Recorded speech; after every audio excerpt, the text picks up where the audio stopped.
Na mesma moeda. Humberto Fabre pelo espírito Mara Cristina. Amor e Equilíbrio Audiobook. Primeira parte. Sinopse.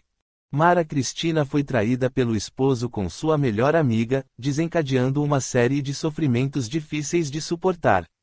Qual seria o preço da vingança? Estaria Mara disposta a pagar? A história desse triângulo amoroso demonstra, ao contrário do que se acredita, que o sabor da vingança não é doce, mas sim amargo, uma vez que ela desrespeita a lei do amor e nos aprisiona ao invés de libertar.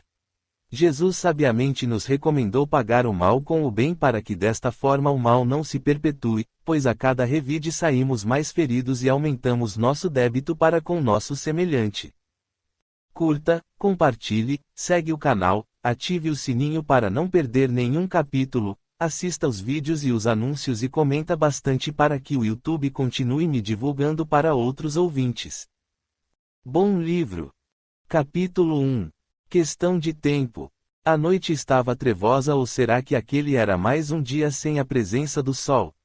Eu já havia perdido completamente a noção do tempo naquele campo infértil, fétido, onde graçava a escuridão por todas as partes. A lama mostrava-se espessa e pegajosa, trazendo para perto de mim alguns tipos de lesmas que insistiam em grudar e roer o meu corpo, sugando o pouco que restava de mim mesma. O que era tudo aquilo? Perguntava-me. Que região mais inóspita era essa que nunca imaginei existir ou mesmo nunca tomei conhecimento através da leitura de algum periódico ou de documentários que costumava assistir no aconchego do meu lar? Isolada como uma ermitã, somente ouvia, vez por outra, algumas criaturas ao longe, que se lamuriavam ou dirigiam impropérios contra tudo e contra todos, culpando pessoas ou situações. A sede me atormentava desesperadamente, funcionando como um elemento a mais de cruel tortura. Minhas vestes eram verdadeiros trapos, meu corpo exalava um odor cadavérico que parecia ficar mais forte a cada instante, o que também aumentava o meu tormento. Não conseguia sequer gritar por socorro, pois minha garganta parecia-me corroída de tal forma que, além das dores lancinantes, estava completamente desprovida da voz, como se fosse uma faringite crônica em grau acentuadíssimo. Recordava-me, em repetições angustiantes, dos instantes em que decidi dar fim à minha existência ingerindo veneno para matar ratos. Essa decisão drástica ocorreu logo após eu tomar conhecimento de que o Valdemar me traíra com a minha melhor amiga, se é que eu poderia considerar como melhor amiga, aquela víbora peçonhenta, que frequentava a minha casa com sua maneira delicada e simples, disfarçando a pura falsidade em pessoa. Tínhamos estudado juntos, desde os primeiros anos de banco escolar, eu, o Valdemar e ela, a Laura.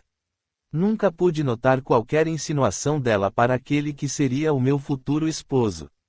Muito pelo contrário, Laura sempre me estimulava ao relacionamento, fazendo excelentes recomendações para que a minha vida fosse a melhor possível na companhia dele. Na realidade, aquela maldita procedia assim para manter-me flexível, sem grandes exigências em relação ao Valdemar. Com isso, aproveitaria momentos agradáveis com ele sem que tivesse de aturar suas reclamações referentes à esposa. Como eu não suspeitava do que de fato acontecia, porque a vida para mim iniciava-se no berço e encerrava-se no túmulo, julguei que, muito provavelmente, o produto que eu tinha utilizado para morrer não liquidara comigo, antes, me deixara em estado comatoso profundo e, por isso, eu devia estar experimentando os pesadelos inerentes ao envenenamento. Porém, entre aquela situação angustiante e reprisada, restavam algumas forças em mim preparando-me para a vingança. Se eu saísse, e eu faria de tudo para sair, daquela limitação imposta pelo meu desespero como vítima da dupla traidora, cobraria cada gota de lágrima que derramei. Pagariam caro por tamanhas afrontas, apesar de os meus filhos, 2 garotos pequenos, estarem completamente dependentes do Valdemar. Ele, aliás, agora poderia, durante o período que durasse a minha internação, colocar no meu lar aquela criatura vil e amaldiçoada. Esta era a outra fase dos meus sofrimentos, a impossibilidade de fazer algo de imediato. Meus planos, rapidamente elaborados entre as angustiosas dores, eram voltados para eliminá-los de maneira a não levantar suspeitas, talvez os envenenando com algum produto mais efetivo e mortal. Em relação aos meus filhos, a ideia era fugir em seguida e, uma vez na imensidão do país, poderíamos viver tranquilos em algum lugar remoto, ficando eu, particularmente, a saborear a realização da minha vingança. Na minha cabeça, portanto, seria tudo uma questão de tempo. Capítulo 2. O resgate. Não sei quanto tempo fiquei naquele estado catatônico. Cheguei mesmo a pensar que aquilo tudo não estava acontecendo de fato, que poderia acordar a qualquer momento daquele pesadelo. Mas, infelizmente, isso não aconteceu e os dias foram sucedidos por meses e os meses, por anos. O sofrimento era atroz. A sede e a dor continuavam a fazer parte das minhas horas sem que eu tivesse qualquer instante de refrigério, uma tortura lancinante. Contudo, talvez eu tenha demonstrado alguma recuperação, porque, passado esse longo tempo de expiação, pude ouvir uma voz serena no centro daquela balbúrdia de gritos e gemidos. Pareceu ser a voz de uma senhora que bem poderia ser a enfermeira ou a médica de plantão do provável hospital em que eu me encontrava. Ela me chamava carinhosamente, como alguém que busca retirar a pessoa de um pesadelo extremo. Mara Cristina, minha querida irmã, sou a doutora Roberta. Viemos, eu e os meus assistentes, retirá-la daqui para levá-la a uma de nossas unidades de terapia intensiva. Lá, o esclarecimento lhe será concedido na medida dos teus esforços e da compreensão dos teus problemas relacionados ao ódio e à agressão que cometeu contra o patrimônio sagrado da vida. Confesso que não entendi a frase como um todo, ou não lhe dei a importância que ela poderia merecer, porque me fichei na condição de me encontrar internada compulsoriamente e não por decisão pessoal.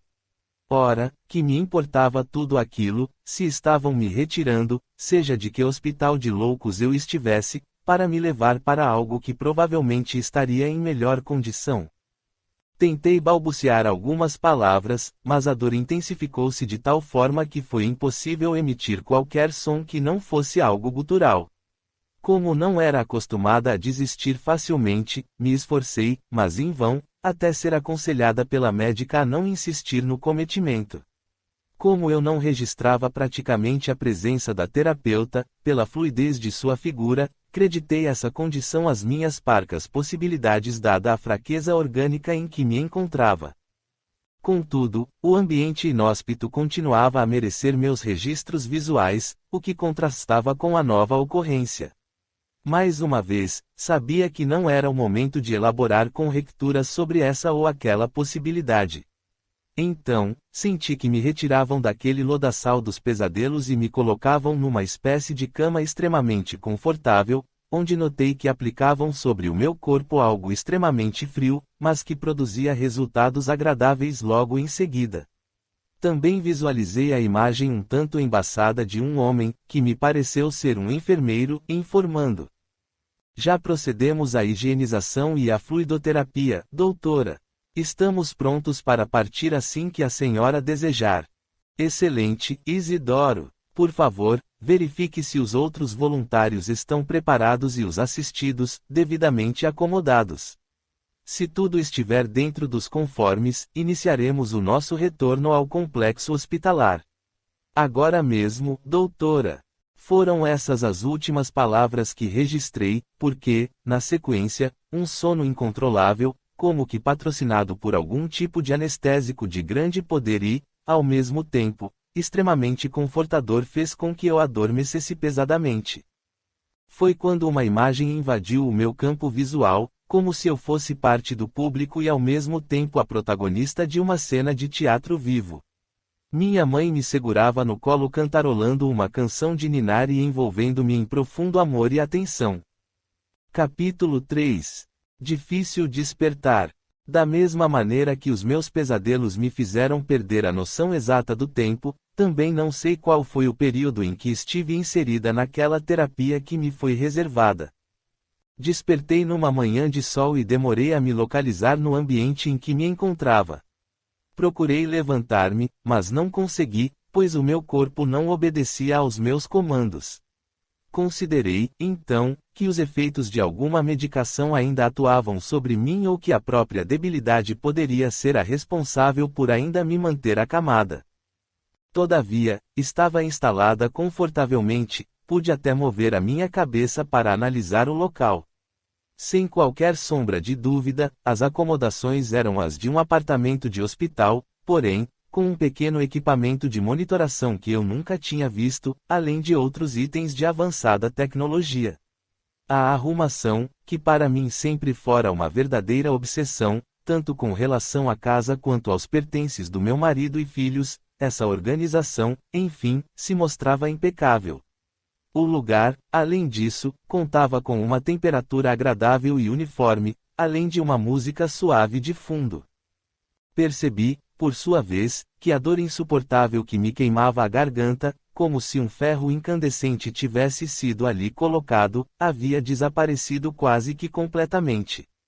Procurei respirar a longos haustos, o que não tinha sido possível nos últimos tempos, quando o ar me faltava quase por completo.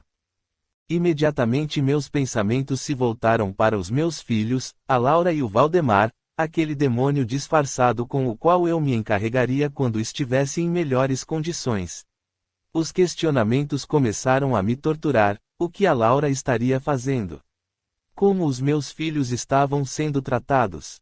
E Valdemar, aquele que me traíra sem qualquer consideração, será que estava se divertindo com a sua concubina? Por certo, diante desses pensamentos, minha pressão pareceu se elevar de tal maneira que o pequeno aparelho próximo à minha cama passou a emitir alguns sinais luminosos. Quase de imediato, entrou no quarto um jovem saudando-me animadamente. Bom dia, Mara Cristina. Como está se sentindo? Quando respondi, me assombrei com o tom da minha voz, cujo volume era mais baixo que o normal, uma voz secundada por uma rouquidão extremada. Acreditei ser alguma secreção acumulada e procurei livrar-me do resíduo inconveniente, porém, a dor no local voltou de pronto. O enfermeiro, vendo o meu esforço, orientou-me. Tenha um pouco de paciência com esse desconforto, pois as operações energéticas e demais terapias são de longo curso, em virtude dos danos causados no teu organismo com a ingestão do veneno. A propósito, permita-me que eu me apresente. Meu nome é Isidoro, sou o responsável por esta área onde você se encontra internada. Várias perguntas surgiram na minha mente, a começar pela operação energética, seguida pelo próprio Isidoro, cujo nome eu recordava vagamente de ter ouvido nos meus prováveis pesadelos. Ele pareceu ler os meus pensamentos ou, talvez, pelo estado em que eu me encontrava, poderia ter articulado alguma palavra, porque sua resposta foi imediata. Sou o mesmo enfermeiro que esteve presente no teu processo de resgate e internação, acompanhando a doutora Roberta. Aliás, ela deverá estar conosco em poucos minutos e poderá lhe dar mais informações, caso você esteja interessada. Interessadíssima. Mal terminei a palavra e a médica adentrou pela porta cumprimentando-me com um sorriso acolhedor. Aproximou-se do meu leito e pude sentir uma energia extremamente agradável, como se estivesse sido envolvida num abraço fraterno de muito carinho e respeito, enquanto um suave perfume de rosas parecia ser exalado do seu corpo. Com uma voz meiga e irradiando profunda segurança, disse: pelo que vejo, o seu despertar foi um tanto tumultuado por pensamentos preocupantes, o que, no seu estado, deverá ser evitado através de esforço, de exercício continuado, para que você alcance melhor recuperação num espaço de tempo mais reduzido. Espantei-me com o fato de a médica citar o que havia se passado minutos antes da sua chegada. Imaginei, então, que eu simplesmente não pensara a respeito, mas sim que deveria ter falado e o aparelho registrar as minhas palavras, assim, tanto o enfermeiro quanto a doutora tiveram acesso à gravação. Contudo, ela sorriu e continuou. A preocupação, minha irmã, é dispêndio de energia, ampliando os quadros mais significativos de baixa imunidade. Creio que o melhor a fazer em relação aos aspectos familiares e outros detalhes, os quais, no momento, são de pouca importância, é orar pedindo a proteção do Senhor para os teus entes queridos, além de fortalecimento adequado para as provas que te aguardam para um futuro breve, logo após a tua recuperação. Mas, doutora, eu preciso saber como está a minha família, que para mim é o mais importante da minha vida. Quanto à tua sugestão de orar, sinto desapontá-la, mas nunca vi muito sentido em algo que me parece pouco prático. Posso entender, Mara, contudo, não somos criados ao acaso, como acredita a ignorância orgulhosa de alguns, classificando-nos como máquinas, com tempo de validade quase que determinado. Em relação aos teus familiares, eles encontram-se bem, gozando de perfeito equilíbrio depois da tua partida. Entendi partida como saída da minha casa rumo à internação. Assim, decidi explorar um pouco mais a respeito deles. Meus filhos poderão me visitar. Tenho profunda necessidade de saber como estão, até porque eles são o motivo da minha vida, conforme já informei. Eles virão visitá-la em momento oportuno, uma vez que a tua terapia é intensiva, exigindo consideráveis cuidados quanto aos aspectos psíquicos envolvidos pelo tempo decorrido entre a ação fatal e o teu resgate. Como assim, doutora? Ação fatal, tempo decorrido, resgate. Mara, os esclarecimentos deverão ser apresentados a você com o passar do tempo. No momento, o melhor a ser feito é valer-se do recurso da meditação, no que será devidamente orientada pelo nosso prestimoso Isidoro, caso a tua posição em relação à prece continue sendo a mesma que você nos informou há pouco. Obviamente, ambas as ações poderão ser realizadas, meditação e prece, mas saberemos respeitá-la conforme a tua vontade. O importante é focar nos exercícios contínuos de resignação e de paciência com a condição atual de aprendizado, para que eles influenciem positivamente na tua recuperação.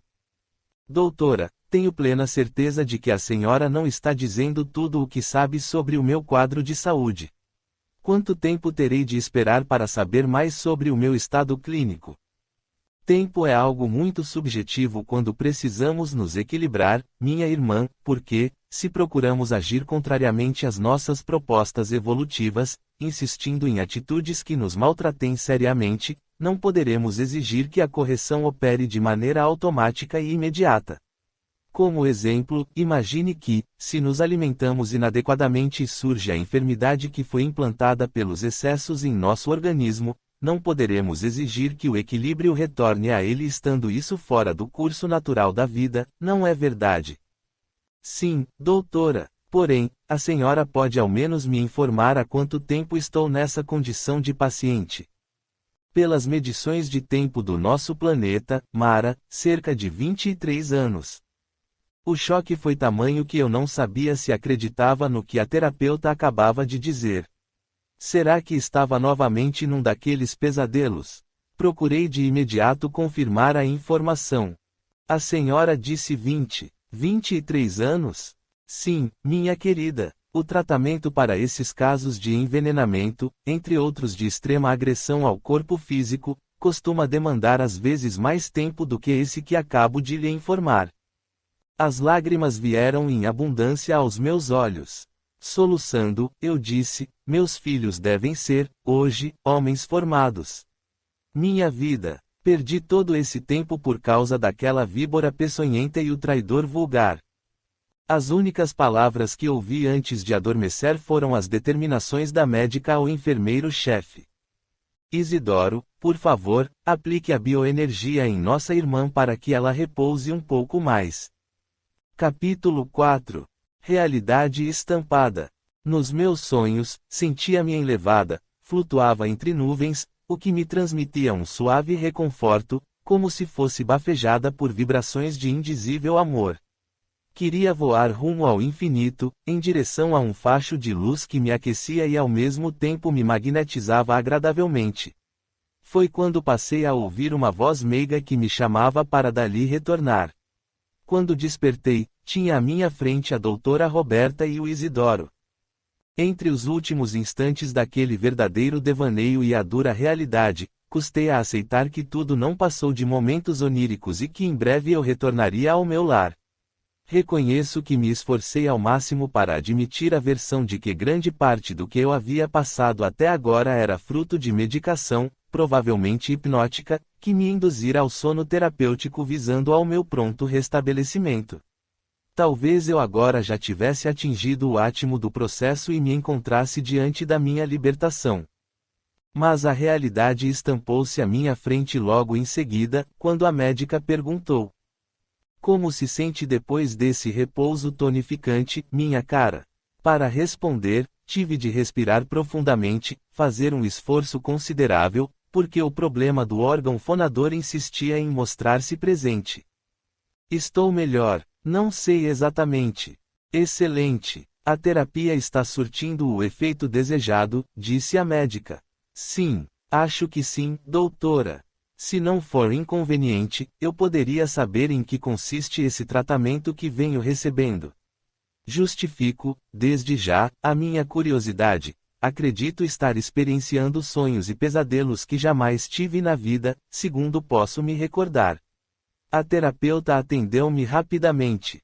Em relação à assistência prestada, utilizamos a terapia bioenergética, entre outras técnicas ainda pouco usuais no proscênio terrestre ou, quando utilizadas, infelizmente, muitas delas são tratadas ou consideradas por alguns como misticismo.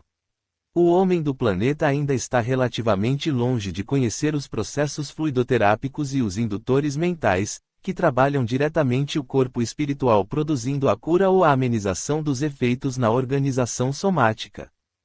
Quanto aos teus mencionados sonhos ou pesadelos, devo informá-la que todas as passagens experienciadas por você, as quais se iniciaram instantes antes do golpe fatal no teu organismo e mantiveram uma continuidade angustiante, são, na verdade, a mais pura realidade, uma realidade experimentada em regiões de isolamento que os nossos irmãos suicidas criam para si próprios.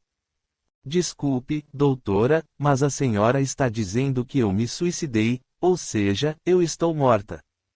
O suicídio foi a porta de entrada equivocada escolhida por você para o retorno à pátria espiritual, minha filha.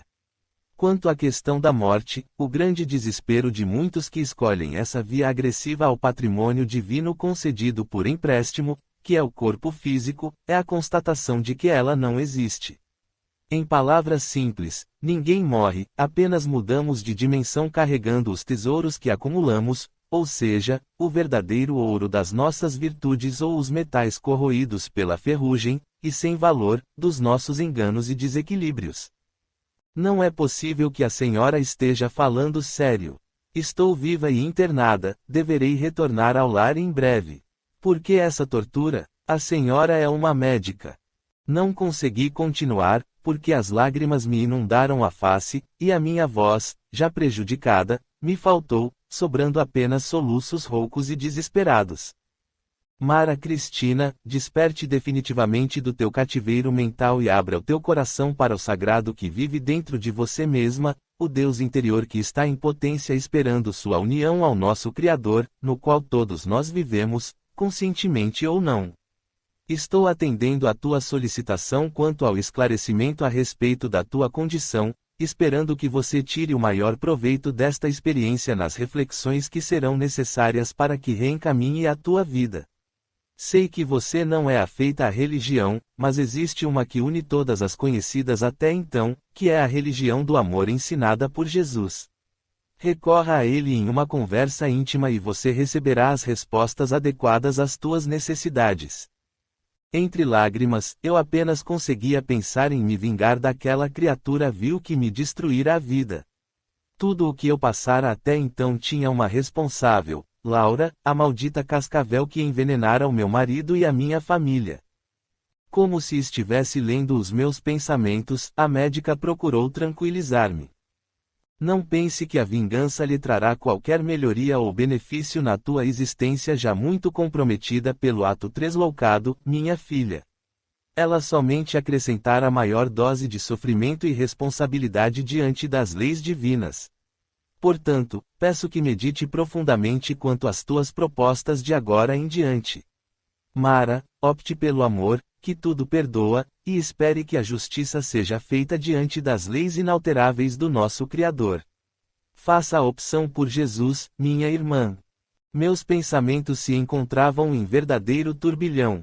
Procurei acalmar-me um pouco e pedi para que aplicassem alguma medicação para que eu pudesse repousar novamente, no que fui atendida por Isidoro, que colocou a sua destra na minha fronte fazendo com que eu adormecesse imediatamente. Capítulo 5. Meus projetos. Eu não poderia ficar fugindo de mim mesma, caso tudo o que me fora informado até então, fosse pura verdade. Ficar em sono induzido somente prolongaria a minha agonia, me deixando ainda mais distante da minha família que, agora, segundo os meus valores, havia se reduzido aos meus 2 filhos, porque, com o Valdemar e a maldita ladra da minha paz, eu tinha um ajuste de contas, demorasse o tempo que fosse necessário, eles acabariam me pagando o que estavam me fazendo sofrer. É certo que eu teria que esperar o tempo passar, em virtude de a minha locomoção estar dificultada pelo enfraquecimento orgânico que persistia cruelmente. Contudo, apesar das limitações físicas apresentadas, meus pensamentos davam-me a impressão de estarem ligados, por fios extremamente consistentes, àquela víbora, conforme eu passei a chamá-la, já que a imagem de santa falsa não saía da minha cabeça. Minhas horas e meus dias somente tinham espaço para arquitetar planos de vingança, apesar de o Isidoro e, esporadicamente, a doutora Roberta procurarem me estimular ao contrário. Insistiam, sem que fossem inconvenientes, na necessidade do exercício do perdão, que entendiam como difícil tarefa, porém, não impossível, quando buscamos o auxílio divino. Referiam-se sempre aos ensinos de Jesus. Isidoro, inclusive, trouxe-me um livro, para as minhas leituras e possíveis reflexões, que focava nos aspectos morais do Cristo, um livro cujo título era o Evangelho segundo o Espiritismo. Em algumas oportunidades, cheguei a abrir o livro ao acaso, mas, para o meu desencanto, sempre se repetiam as mesmas páginas do capítulo 12, Amai os vossos inimigos, com destaque para a mensagem de Jules Olivier, em 1862, intitulada A Vingança. Todavia, apesar das saudáveis recomendações, eu tinha para comigo que o perdão estava relacionado apenas às grandes almas que passaram pela terra. Na minha pequenez, e tendo de aceitar que estava em outro momento da vida, numa dimensão que jamais suspeitei existir, enfim, não podendo mais me enganar, decidi que deixaria as coisas como estavam para que eu não perdesse a razão e, com ela, a chance de devolver para Laura os favores que ela me fizera. Cheguei a criar uma espécie de mantra, que costumava repetir sempre que alguma ideia mais benevolente em relação àquela dupla me ocorria, demolindo qualquer chance de perdão. Dessa forma, os dias foram passando, até que Isidoro comunicou-me que eu já me encontrava apta a começar os exercícios para voltar a caminhar. Minha determinação nesse sentido era tamanha que surpreendia a todos os voluntários que se ocupavam dessas atividades regulares. Costumava mesmo a pedir mais tempo nos exercícios do que os demais pacientes, esforçando-me ao máximo. Em meus pensamentos, quanto mais rápida a minha recuperação, mais depressa eu iria atrás daqueles 2. Isidoro, numa das oportunidades após os meus treinos, solicitou alguns minutos para conversarmos. Dirigiu-me a passos lentos até os belos jardins do complexo hospitalar e, acomodando-me num banco simples e confortável, disse-me sem rodeios: Mara Cristina, você tem sido um excelente exemplo para outros tantos pacientes, dados os esforços empreendidos no teu restabelecimento, e isso consiste em prática da caridade para com o semelhante. Desculpe, Isidoro, mas sempre pensei que caridade deveria ser algo de maior valor. O exemplo, minha cara, sempre fala muito alto. Podemos praticá-lo onde e como estivermos, um simples abraço dado com amor pode ser motivo de alteração de uma vida. Aliás, é muito conhecida a passagem do patrono do nosso hospital, o Dr. Bezerra de Menezes, que em determinado dia, quando ainda se encontrava encarnado, não possuindo qualquer valor para atender certo irmão que passava, junto com a sua família, por necessidades extremadas por conta da ausência de emprego, estando, pois, sem posses, deu-lhe um abraço em nome de Nossa Senhora. Esse episódio de verdadeira transferência de amor levantou o ânimo e as esperanças do pobre homem e, em curto espaço de tempo, ele solucionou seus problemas quanto ao emprego bem como as situações difíceis pelas quais passava junto à sua família. Note, assim, como podemos auxiliar a qualquer momento, sem que isso se constitua em obrigação ou desprazer. Contudo, permita-me uma observação. Sim, Isidoro, diga. Você retira parte dessa grandeza da doação, que faz através da tua força de vontade, por conta dos teus objetivos, que são de ordem inferior diante dos nossos reais valores, lastreados no amor em função da nossa própria criação, porque somos herdeiros diretos de Deus, conforme ensinado por Jesus, significando dizer que possuímos em nós a genética divina. Não estou entendendo. Você pode ser mais específico, Isidoro? Teus objetivos estão voltados para a vingança, minha cara, quando deveriam estar relacionados ao servir o semelhante, permitindo que a justiça, que você pretende fazer com as tuas próprias mãos, seja realizada dentro das leis amorosas do Criador, conforme já é do teu conhecimento. Sinto desapontá-lo, mas não concordo e não aceito esse processo que, aliás, não entendo, tendo dúvidas quanto à sua real existência. Laura destruiu a minha felicidade e deverá pagar pelo que fez, o mesmo acontecendo com o meu ex-marido, cujo mau caratismo também merece lições adequadas. Compreendo a tua indignação, Mara. Contudo, o que essa vingança acrescentará na tua vida? Mais desgosto, pelo ódio que será cultivado e continuado sabe Deus por quanto tempo. Essa solução, que você acredita ser a mais justa, vai lhe colocar em intrincados processos de resgate, em que, via de regra, a dor e o sofrimento estão presentes. Você pode se libertar dessas algemas mentais que lhe torturam, obscurecendo-lhe a razão, e servir conosco, até que a oportunidade da reencarnação surja para o teu refazimento diante das leis de Deus. Não se esqueça, você se responsabilizou por um crime contra o maior patrimônio concedido para o espírito, num efetivo atentado contra a vida, desvalorizando o corpo somático através do suicídio. Agradeço as tuas preocupações, Isidoro, porém, estou determinada a cumprir aquilo que entendo ser meu direito e gostaria de não ser impedida. Você é livre, minha irmã, porque o próprio Criador, em sua justiça infinita, concedeu-nos o livre-arbítrio, o qual, porém, sendo mal utilizado terminará por cercear os teus direitos diante da existência.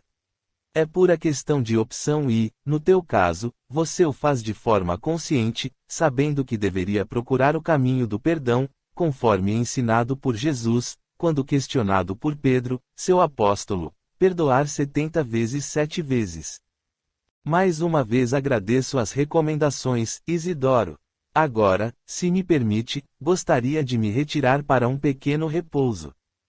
Eu precisava encerrar a conversa, porque não concordaria com qualquer ação contrária aos meus objetivos, fosse de quem fosse. Isidoro sorriu compreensivamente e, colocando a minha destra em suas mãos, disse despedindo-se. Peço a Deus que ilumine os teus caminhos, Mara. Saiba que você tem aqui não apenas amigos, mas sim verdadeiros irmãos que vibram para que você alcance a paz íntima. Sempre conte conosco. Capítulo 6. Interesses escusos. As semanas se sucediam e minha recuperação apresentava significativas melhoras em termos de locomoção. Todavia, o incômodo em todo o sistema respiratório, com maior destaque para a epiglote, a faringe, a laringe, a traqueia, incluindo também o estômago, não me dava trégua em momento algum. Uma sensação de queimação, que variava de intensidade dependendo de determinados horários do dia ou da noite, costumava me afligir. Não demorou para que eu descobrisse a relação entre as dores e os meus pensamentos, principalmente aqueles que se intensificavam quando me recordava da traição da dupla que me desgraçara a existência. Porém, se por um lado aqueles períodos de sofrimento físico me torturavam, por outro, estimulavam-me a arquitetar a minha revanche, que verdadeiramente eu não sabia como iniciar diretamente. Em todo caso, eu tinha certeza que algo já estava ocorrendo, apesar da minha inexperiência, porque foi possível certa confirmação disso quando coloquei a minha atenção na conversa de outros 2 pacientes a respeito de assunto do meu interesse direto. Eu havia encerrado os exercícios de movimentação, quando tratei de me aproximar, tão logo foi possível, dos 2 simpáticos interlocutores, apresentando-me educadamente e informando sobre a minha curiosidade a respeito do que conversavam. Eles se apresentaram cordialmente, declinando os seus nomes, Amadeu e Dejair. Ambos me deram a impressão de serem estudiosos de alguma doutrina por mim completamente desconhecida. Percebendo o meu interesse, Amadeu, o mais falante, adiantou-se perguntando: "Você disse que o assunto lhe interessou, não foi? Qual parte da nossa conversa lhe chamou mais atenção? Inicialmente, peço desculpas pela deselegância de ouvir o que vocês conversavam. Como sou praticamente recém-chegada neste hospital, tenho buscado entender melhor a minha situação, já que sequer poderia supor a existência de uma dimensão onde a realidade da vida é uma continuidade muito próxima daquela que eu experienciava no planeta. Entendo, Mara, você não precisa se desculpar, porque, para nós, pois tenho certeza que falo em nome do Dejair também, é um prazer dividir um pouco do conhecimento espírita que vinhamos procurando estudar na instituição onde participávamos como assistidos. Na realidade, não faz muito que aportamos por aqui, com uma diferença de apenas 15 dias um do outro." Dejair, que ouvia atento, endossou: "É verdade. Nossa amizade iniciou-se na casa espírita que frequentávamos, envolvendo inclusive as esposas. Mas, infelizmente, tanto eu como o Amadeu procuramos estudar o Evangelho depois da aposentadoria, já com idade muito avançada, crendo que os assuntos de espiritualização da criatura estavam reservados para quando estivéssemos próximos do final da jornada terrena." Amadeu, sorrindo meio sem jeito, reforçou o ponto colocado pelo amigo: "São os equívocos que muita gente ainda comete, minha cara, entender que a escalada terrena está separada da espiritualização do ser, quando é exatamente o contrário, porque o planeta é uma escola cuja pedagogia nos convida ao exercício do amor, a começar pela sociedade onde aportamos, conhecida como família. Apesar disso, nós 2 deixamos o corpo físico em condições razoáveis de conscientização, considerando o tempo que cada um de nós demorou para despertar do processo conhecido vulgarmente como morte. Você mesma não desconhece que ela, a tão temida senhora de negro, não existe."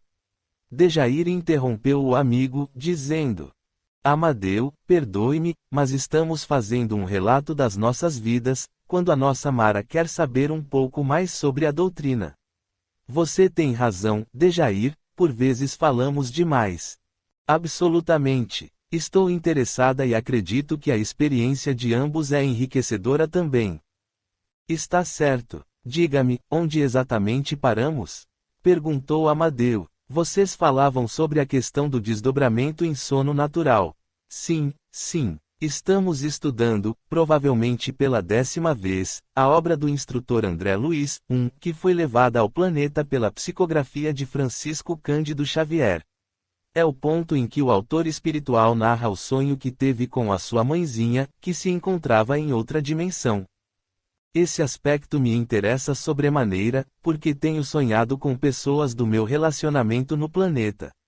A realidade parece se estampar diante de mim e, quando desperto, tenho a nítida sensação de ter vivenciado aqueles momentos oníricos, disse-lhes em tom de desabafo.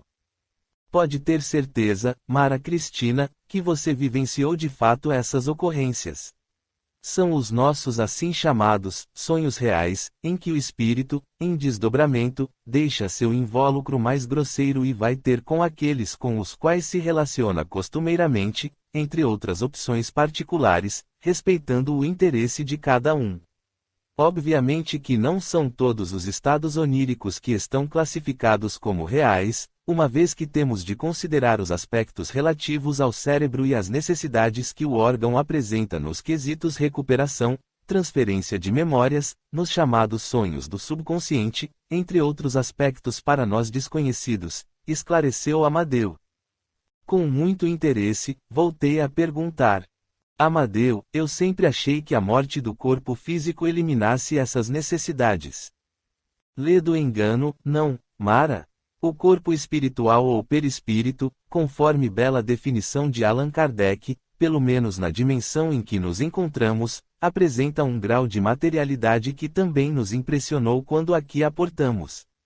Quase nada mudou, se compararmos a nossa existência no planeta, a começar das nossas necessidades de recuperação pelos problemas ocasionados na locomoção, principalmente no meu caso e no do Dejair, cuja idade no corpo físico limitava o nosso caminhar com maior desenvoltura, além da nossa limitação mental, pois somos também socorridos neste quesito aqui no complexo. Compreendo. Mas quer dizer então, Amadeu, que podemos estar em contato direto com os nossos entes queridos em várias oportunidades, influenciando-os e sendo por eles influenciados. Foi Dejair que se adiantou respondendo. Com absoluta certeza, não só nos relacionamos com aqueles com os quais nos afinizamos, como também poderemos nos encontrar com os nossos desafetos, seja para nos acertarmos com eles ou para darmos sequência às nossas desavenças. Para mim, aquela informação caiu como uma luva, porque eu poderia usar esse expediente para dar início aos meus planos. Se bem que, nos meus sonhos ditos reais, eu já estava tratando de afligir a duplinha miserável. Sem mais explicações, arranjei uma desculpa qualquer para me retirar dos dois colegas, os quais, certamente, procuraram não demonstrar a surpresa que tiveram com a minha súbita mudança de comportamento. No mínimo achariam que algo que haviam dito não teria me agradado ou qualquer coisa do tipo. Para mim, pouco me importava, porque o meu objetivo maior estava sendo delineado gradativamente. Eu poderia, de agora em diante, agir com maior efetividade mesmo à distância, enquanto não pudesse me colocar exatamente ao lado daquela víbora e do seu maldito amante. Capítulo 7. Objetivos inalterados. Mara, boa tarde. Boa tarde, Isidoro. Pois não? A doutora Roberta solicita que você me acompanhe até a sala de reuniões. Ela está nos aguardando. Aconteceu alguma coisa, Isidoro? Creio que seja melhor você perguntar diretamente para ela, está bem? Ao chegar, a médica nos recebeu com a polidez de sempre, com uma energia muito amigável, mas, ao mesmo tempo, sempre demonstrando firmeza. Depois que nos acomodamos, ela iniciou o assunto de forma direta. Mara Cristina, recebi os reportes informando sobre os teus esforços na terapia fisioterápica. Os assistentes encarregados desse serviço adiantarão-me a satisfação com os resultados alcançados por você. No entanto, nas questões relativas ao tratamento bioenergético, contrariamente ao esperado, as alterações, que deveriam dar mostras positivas, foram classificadas, todas elas, como pífias até o momento.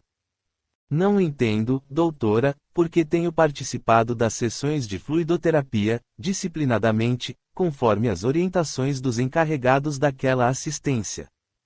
Minha filha, o simples fato de participarmos não significa que estamos abertos para absorver o atendimento que nos vem sendo prestado. Tome-se este simples exemplo: assistir uma preleção evangélica ou estudarmos a respeito do assunto e não procurarmos a sua prática será o mesmo que armazenar tesouros em cofre selado, que não oferece benefício algum para nós ou para o nosso semelhante. Pelo que posso observar no teu padrão mental, as palestras das quais você participa antes da assistência fluidoterápica e as ofertas de estudo visando a tua harmonização vibratória não são minimamente assimiladas por você. Não é bem assim, doutora, tenho me esforçado, todavia. Não se engane, Mara. O padecimento em que você se encontra, e que já deveria ter sido minimizado, mostra-nos exatamente o contrário. A tua obsessão em querer vingar-se dos teus desafetos é tamanha que neutraliza todo o trabalho que vem sendo feito visando a tua melhoria.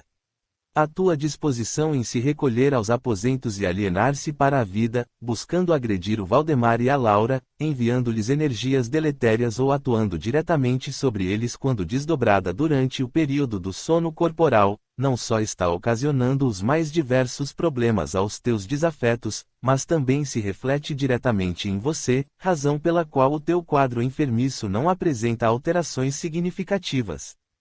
Mara, quando nos colocamos imaturamente diante de um processo vingativo, acreditamos estar prejudicando somente aquele que é o nosso alvo, todavia, experimentamos do mesmo veneno que ministramos. Cada pensamento desequilibrado que enviamos para um possível desafeto é energia mental pura que, em similaridade, angaria outras do mesmo teor, consistindo-se em verdadeiro míssil que arremessamos. Contudo, esse mesmo projétil retorna para nós, que somos seus proprietários por direito. Significa dizer que a responsabilidade é nossa em o emitir, reforçando energeticamente aquelas outras mentes que estão em sintonia semelhante à nossa, desferindo golpes em nosso alvo, caso ele seja envolvido de fato no problema que se apresenta. Mas esses terminam por retornar para nós, causando-nos danos por vezes de difícil reparação, exigindo muito tempo em provas ou expiações para que possamos debelar o mal que estamos promovendo. Usarei de profunda sinceridade com a senhora, doutora. No pouco tempo em que me encontro neste hospital, aprendi que, em matéria de assimilação energética, quem não tem o que temer, por não ter a consciência culpada, por se manter dentro de um padrão ético e moral adequado de respeito ao seu próximo, tem suas defesas devidamente construídas e solidificadas. Ao que parece, porém, esse não é o caso da dupla que infelicitou a minha existência. Não consigo, ou melhor, não quero assimilar coisa alguma envolvendo o perdão ou a justiça em longo prazo. Meu desejo é retornar junto aos dois culpados e penalizá-los direta e merecidamente, mesmo sabendo que terei um preço a pagar, se é que esse custo existe mesmo, porque, sinceramente, não acredito nele. Em outras palavras, doutora, prefiro viver no inferno com aqueles dois, dividindo a minha dor, do que manter viva no meu coração a imagem de felicidade que eles devem desfrutar depois do que causaram em meu prejuízo direto, alienando-me do convívio que tinha com os meus filhos. E você acredita realmente, Mara, que poderá fazer alguma diferença? Não lhe passou pela cabeça que o teu ódio, além de consumir tuas energias, poderá prejudicar também os filhos que você diz amar tanto? Doutora, desculpe-me contrariá-la, mas o melhor que a senhora pode fazer por mim é me liberar desta internação e permitir que eu tome conta da minha vida. Sei o que estou fazendo e creio que eu mereça algum respeito como ser humano. Não se trata de desrespeitá-la, minha cara. Somente cabe-nos a responsabilidade de alertá-la sobre os futuros e desnecessários comprometimentos em relação à tua e à vida do Valdemar, da Laura e dos teus filhos. Quanto à questão de saber o que você está fazendo, desculpe decepcioná-la, mas já são mais de 2000 anos que Jesus esteve entre nós e, se refletirmos um pouco, continuamos a não saber o que estamos fazendo, tanto individual quanto coletivamente. No que diz respeito à tua liberação, saiba que você nunca foi prisioneira desta instituição, porque mantém a tua consciência praticamente integral. Não fosse assim, seríamos os primeiros a mantê-la em ala especial de segurança. Peço apenas que você não se precipite. Reflita um pouco mais e pese o que poderá ser perdido em matéria de tempo em prejuízo da tua evolução, caso se negue ao exercício do desapego e do perdão. Até outro dia, Mara, você sequer tinha noção da continuidade da vida em dimensões diferentes. Não é possível que esta oportunidade de esclarecimento seja negligenciada, minha irmã. Doutora, minha decisão está tomada. Agradeço o que fizeram por mim, mas não posso viver carregando o fardo de nada ser feito para dar fim ao que me tortura. Sinto desapontá-la e, se for permitido, gostaria de me retirar agora mesmo. Sem dúvida que lhe é permitido. Se Jesus não obrigou quem quer que fosse a operar mudanças contra a própria vontade, quem somos nós para o fazer? Vá em paz, minha irmã. Peço a Deus que ilumine as tuas decisões. Despedi-me e procurei me retirar o mais depressa possível do local, decidida a não me motivar com qualquer observação que me afastasse dos meus objetivos. Capítulo 8. Conselhos desprezados. Retornei para o meu aposento pensando em como me dirigir para o antigo lar, quando bateram a porta. Completamente a contragosto fui atender e me deparei com a figura de Isidoro, que me saudou respeitosamente. Em seguida me informou a razão de sua presença. Como última tentativa de um verdadeiro amigo ou irmão, conforme for da tua preferência, Mara, até porque, nesse longo período em que estamos trabalhando juntos, procuramos exercitar a solidariedade, venho lhe pedir, em nome do Cristo, que repense tuas últimas decisões. Agradeço o teu interesse em mim, Isidoro, mas eu vivo, ou melhor, vegeto, tendo como único objetivo o desejo de rever os meus filhos. E acertar contas, Mara? Bem, não posso negar que isso faça parte dos meus planos e que pretendo analisar as possibilidades quando reencontrar o Valdemar e a Laura. Minha querida, você é um dos poucos casos que particularmente eu tomei conhecimento de conscientização em tão curto prazo, após a morte do corpo físico através do suicídio, possuindo e mantendo o nível de clareza em que se encontra. Note que o teu conhecimento sobre a dimensão em que estagiamos no momento era de completa ignorância da tua parte. Assim, diante dessas conquistas, será que não vale a pena uma reflexão mais aprofundada em relação aos objetivos nobres do espírito, em relação à evolução que te aguarda? Perceba que os aspectos relativos ao teu comprometimento diante das leis divinas são muito acentuados em função da atitude agressiva ao patrimônio que não nos pertence, que é o corpo físico com o qual labutamos no planeta. Contudo, as bênçãos divinas conquistadas por você em méritos relacionados a outras e também alguns na tua última reencarnação, proporcionam-lhe novas oportunidades de refazimento e continuidade no exercício do amor, que perdoa e restabelece as relações, mesmo que isso ocorra em período mais longo.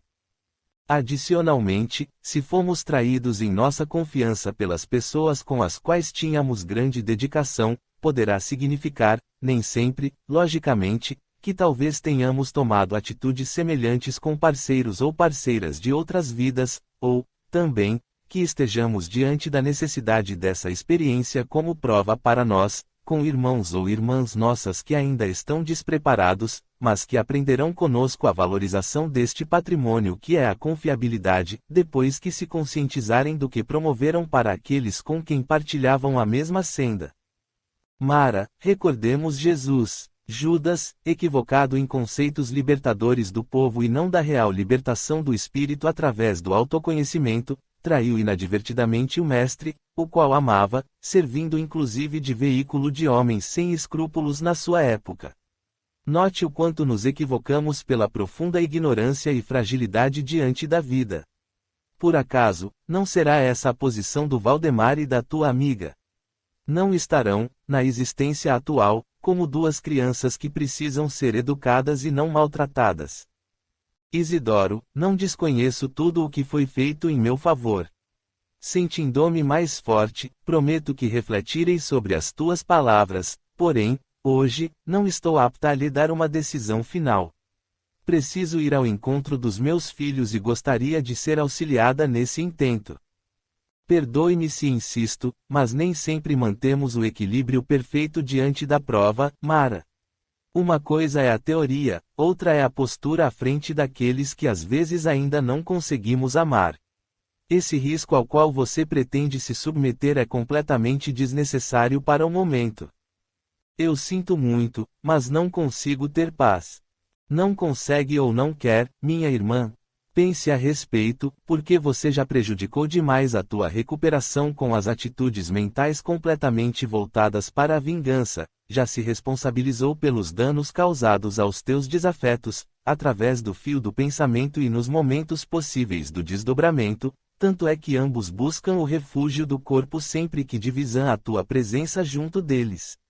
Tua atitude vem enfraquecendo de forma gradativa a organização somática da Laura e do Valdemar, através do sono interrompido e muitas vezes agitado que você insiste em promover. Isidoro, eles fizeram por merecer, por minha vez, exerço o direito que me compete. Mara, não se arvore em justiceira, porque, nessa matéria, estamos distantes de atuarmos com sabedoria.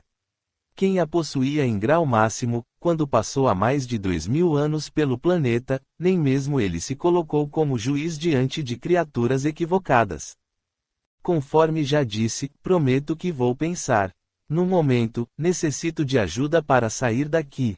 Está certo. A doutora Roberta autorizou-nos a transportá-la somente até a cidade onde você residia, esperando que o tempo que demore até alcançar a residência que lhe serviu até o desencarne seja o suficiente para você refletir e, talvez, alterar as tuas determinações.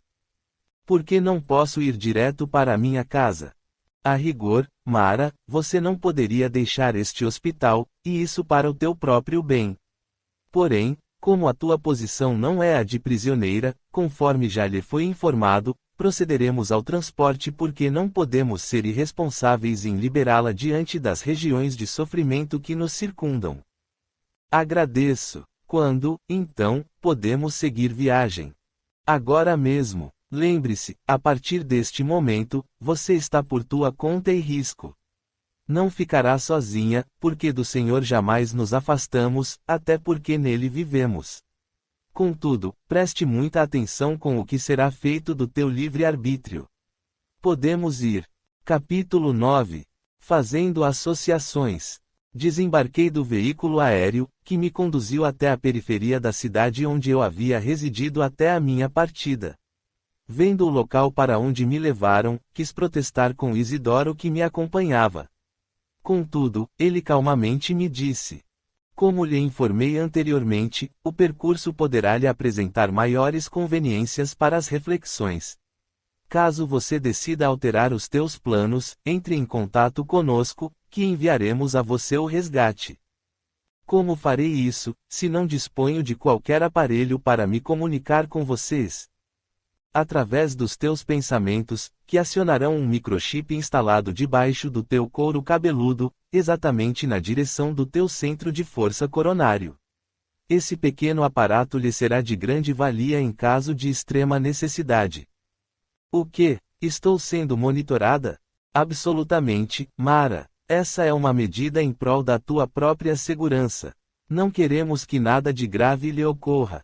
Não se esqueça de que você ainda se encontra em fase final de recuperação.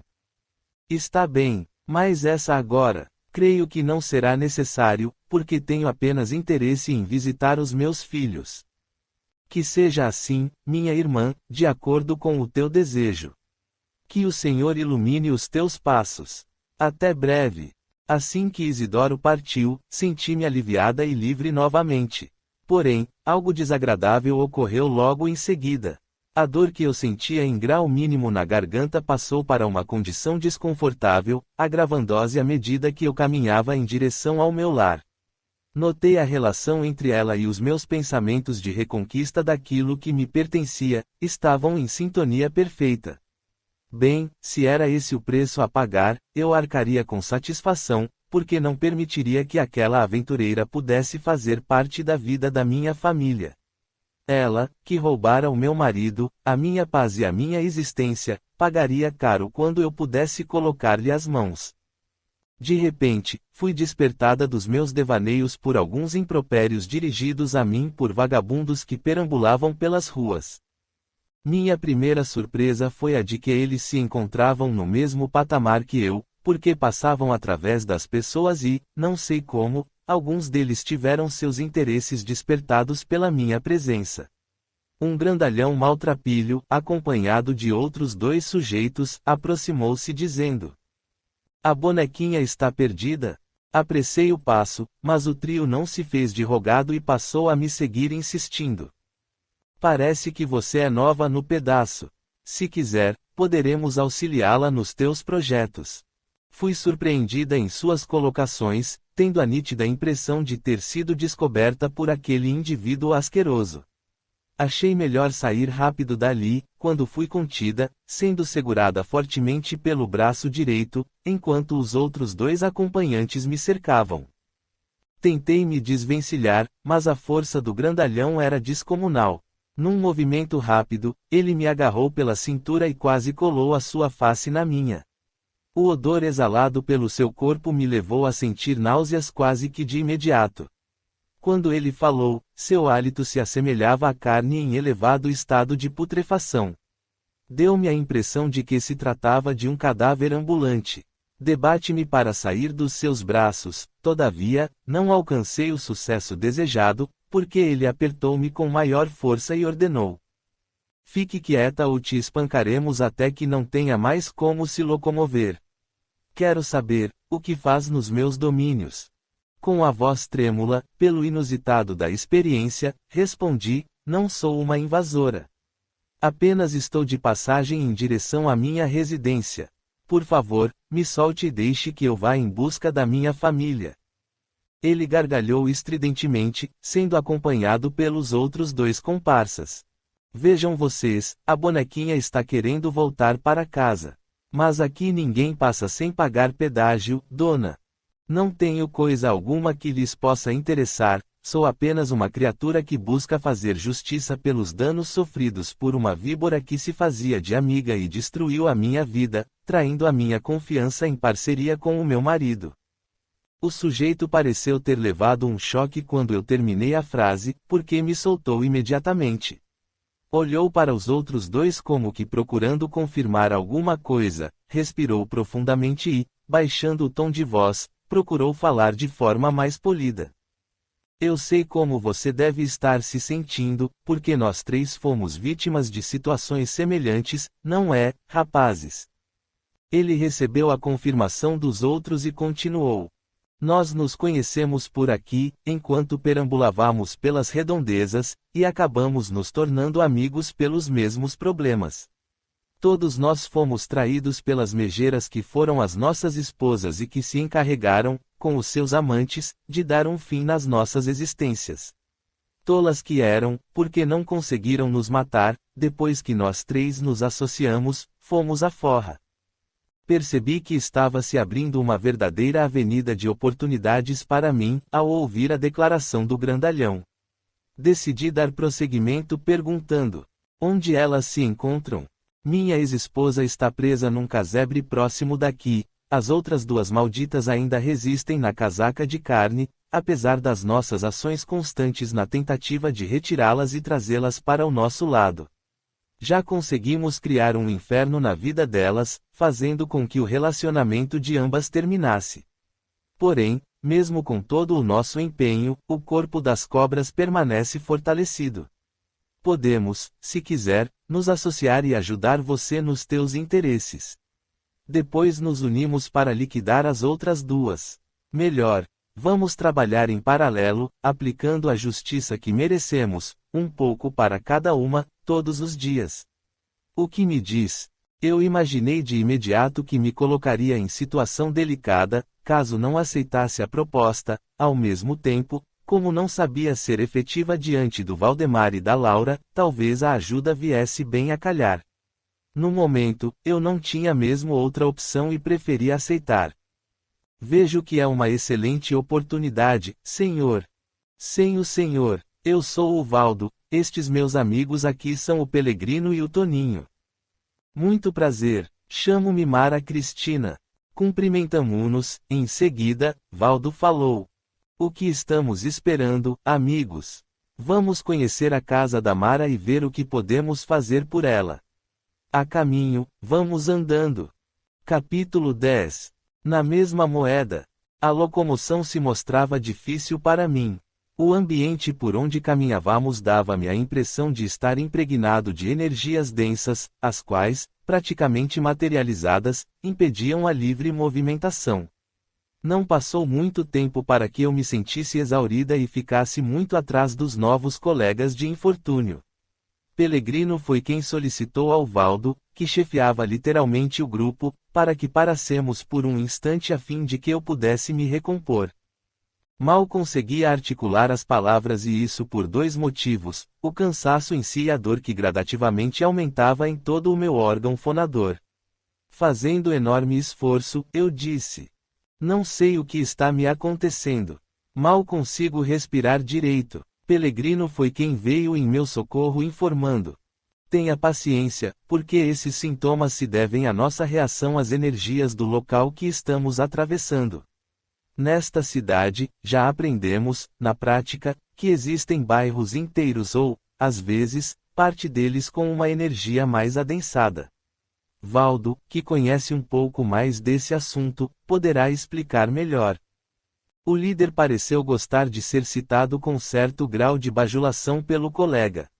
Aproximando-se, disse: convivi por um período, depois que fechei o paletó no plano físico, com um sujeito que também perambulava por essas bandas e se dizia um profundo conhecedor de técnicas de magnetização, entre outras matérias semelhantes.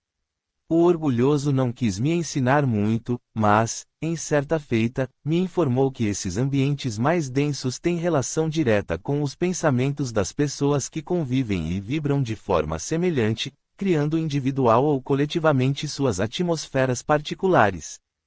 Esta região da periferia em que estamos transitando é palco de muita violência, devido ao tráfico de drogas e às disputas por territórios entre as facções. Se você prestar mais atenção, poderá notar a quantidade de gente, morta, como nós, que vaga por estas bandas, muitos deles como verdadeiros parasitas dos dependentes que por aqui vivem ou circulam atrás dos produtos que necessitam. Outros indivíduos, colam-se, literalmente àqueles que lhes tiraram a vida, buscando uma maneira de se vingar, isso quando têm consciência do que se passou com eles.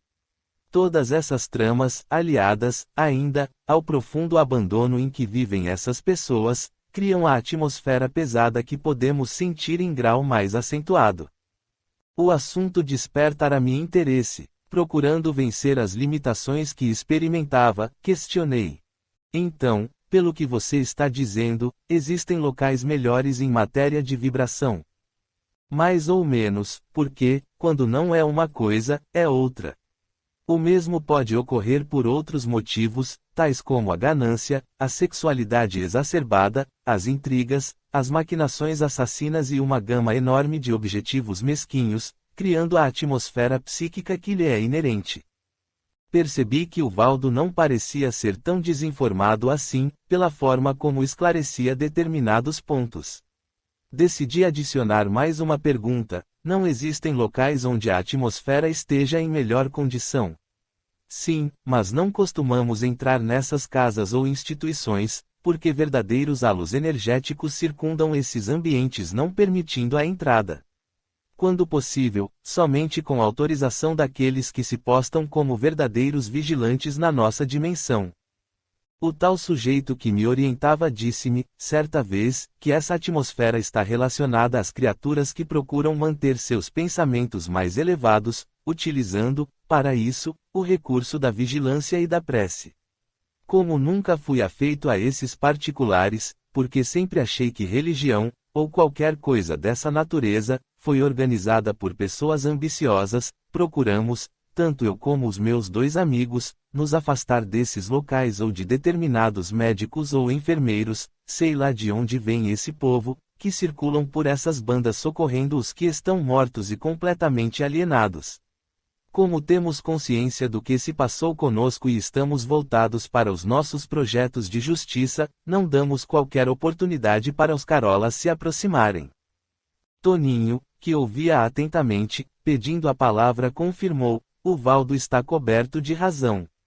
Essa gente, que às vezes aparece como se fossem fantasmas, vem com essa conversinha de meu irmão dali, minha irmã daqui, mas não nos convence com os seus apelos de natureza evangélica, querendo nos converter, dizendo, inclusive, que as nossas pretensões de fazer justiça estão equivocadas, porque só Deus sabe o que é melhor para os seus filhos. Valdo, notando seus pontos de vista reforçados, mais uma vez voltou à carga. Excelente, Toninho. Essa história de ficarmos aguardando que o tempo eduque serve para esses otários que se deixam enganar dentro das igrejas ou instituições que se assemelham. O que nos move é procurar devolver na mesma moeda, certo, meus amigos? Os outros dois confirmaram de imediato. Depois daquele discurso todo, mais convencida, eu disse: concordo com você integralmente, Valdo. Vamos fazer com que aqueles que nos devem quitem as suas dívidas, custe o tempo que custar. Mais recuperada e motivada pelo apoio que recebia, pedi para que retomássemos a caminhada. O nosso líder, me endossando, finalizou. É isso mesmo, menina. Vamos mostrar para os devedores que eles não se livraram de nós e de suas pendências tão facilmente quanto esperavam. Capítulo 11. Primeiras lições. Ao chegarmos próximo à rua onde eu residira, senti meu coração bater aos saltos, num misto de saudades e de ódio por tudo o que eu havia perdido de mais sagrado. Nunca imaginara que pudesse estar alijada de minha família por duas criaturas tão vis como o Valdemar e a Laura, que me afastaram principalmente dos meus filhos, fazendo com que eu perdesse o melhor de suas vidas, o crescimento deles, suas conquistas, seus sentimentos, enfim, tudo. Valdo imediatamente percebeu a minha angústia e procurou orientar-me através de um estímulo calculado. Controle-se, menina. Pense no que você poderá fazer aos bandidos que desgraçaram a sua existência. Não desperdice suas energias. Mantenha o foco para ter efetividade no processo. Aqueci com um movimento de cabeça. Finalmente, então, estávamos diante da casa a qual eu sentia que, por direito, continuava me pertencendo. Sua aparência externa estava completamente diferente, parecia ter sido reformada. Além de um jardim imenso muito bem cuidado e garagem, outros benefícios haviam sido incorporados, dando-me a impressão de que ela tinha sido ampliada, uma vez que o terreno tinha uma excelente dimensão. Valdo mais uma vez interrompeu os meus pensamentos dizendo: repare bem, menina, como você é uma garota de sorte. Se for esta casa mesmo, o serviço vai ser moleza, porque não existem barreiras vibratórias, demonstrando que eles estão sem proteção em nossa dimensão. Só pode ser esta, Valdo. Está reformada, mas eu tenho certeza. Então, o que estamos esperando?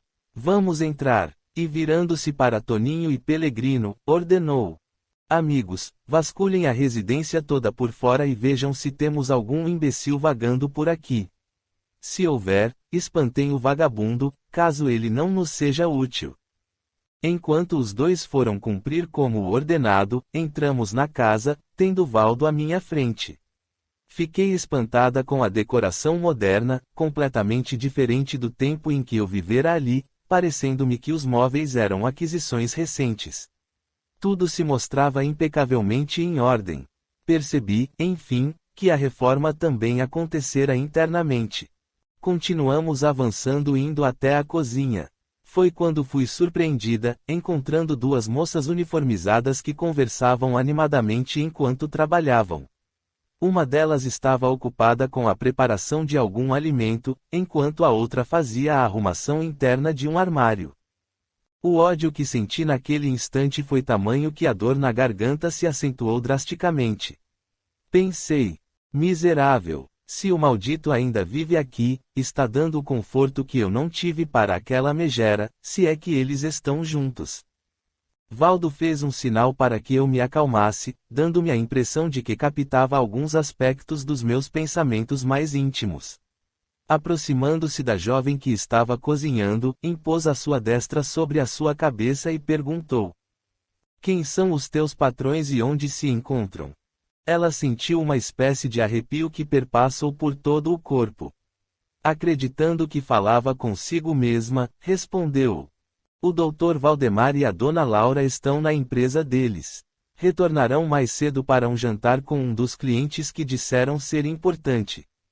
Captei, em conjunto com o nosso líder, a resposta que parecia me soar clara como se fossem palavras articuladas. Tive de ser amparada pelo Valdo, que veio em meu socorro, porque aquela informação foi tão impactante que eu quase perdi os sentidos. Se eu mantinha alguma esperança de que o consórcio entre o Valdemar e a Laura não tivesse sido realizado, ali, naquele instante, não restava mais dúvida alguma. Não me contive e gritei, apesar da dor que sentia e de a minha voz estar a cada momento mais rouca: miseráveis! Agora o maldito é tratado por doutor e montou uma empresa com aquela víbora peçonhenta. Não vejo a hora de colocar as mãos neles. Tenha calma, Mara. Temos oportunidades as mais variadas aqui. Serão muito divertidas as ações que poderemos implementar. Se você não mantiver o controle, pode colocar tudo a perder. Falou Valdo energicamente, enquanto Pelegrino e Toninho retornavam da inspeção. Vendo-os, o nosso líder perguntou: o que encontraram? Pelegrino adiantou-se respondendo: um vagabundo drogado que vampiriza uns viciados por aqui. Disse que mora na edícula, onde fica instalada a sala de ginástica e as dependências das empregadas, é depois da área de lazer e da piscina. Foi outro choque para mim. Não me contive e pensei alto: edícula, sala de ginástica e aposentos. Não só reformaram a minha casa como a ampliaram com área de lazer e piscina. Novamente Valdo interveio: você, menina, pare com essas bobagens.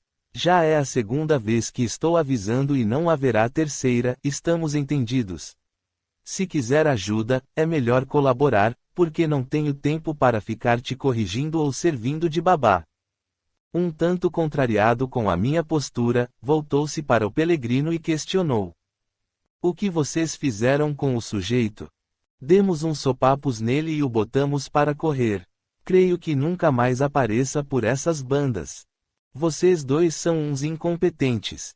Podem ir atrás do imbecil e tragá-lo de volta.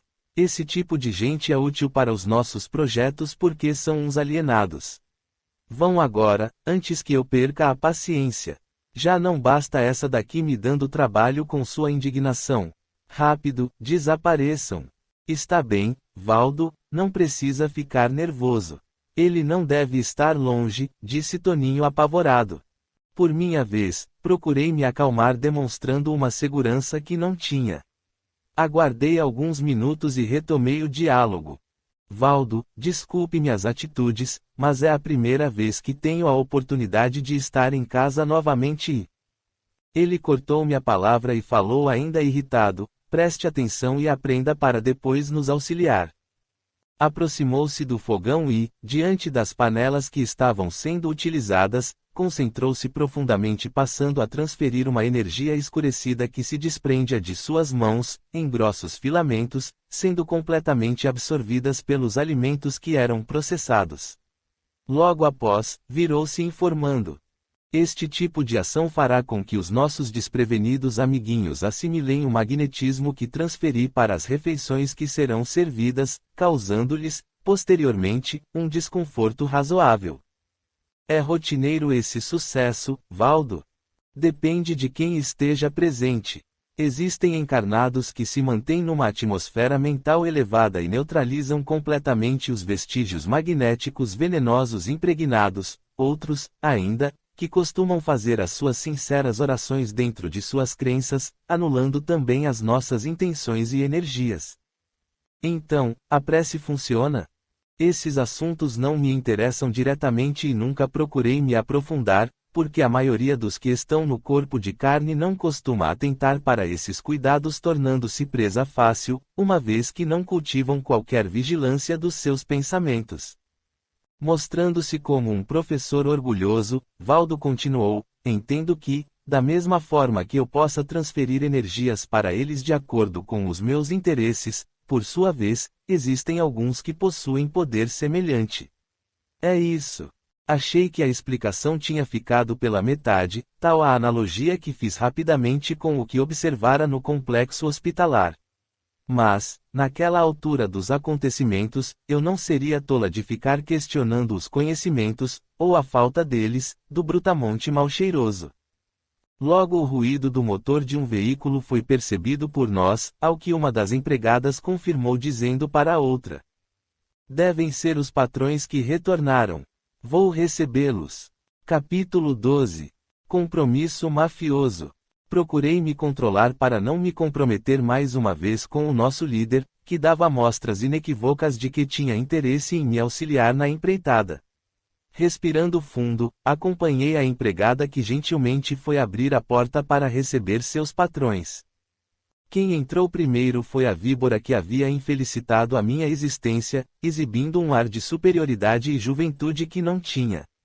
No entanto, seus trajes demonstravam o luxo que o dinheiro podia comprar, confirmando, pela aparência, o esforço em manter-se elegante e bem cuidada.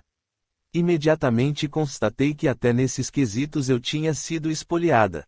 Senti-me ainda mais traída por aquela que sempre acreditei ser minha melhor amiga. Continuei forçando a minha respiração num exercício de autocontrole, tendo somente as minhas mãos crispadas na ânsia de esganar aquela criatura desprezível. Não demorou para o maldito traidor entrar logo atrás, todo sorridente e agradecido à jovem profissional que o saudara cordialmente. Estavam ali, ao vivo e em cores, os miseráveis que haviam destruído o meu futuro encerrando as minhas possibilidades de felicidade plena. Surpreendi-me quando Laura passou por mim, algo inusitado ocorreu então. Por desconhecer completamente a causa, procurei observar os efeitos.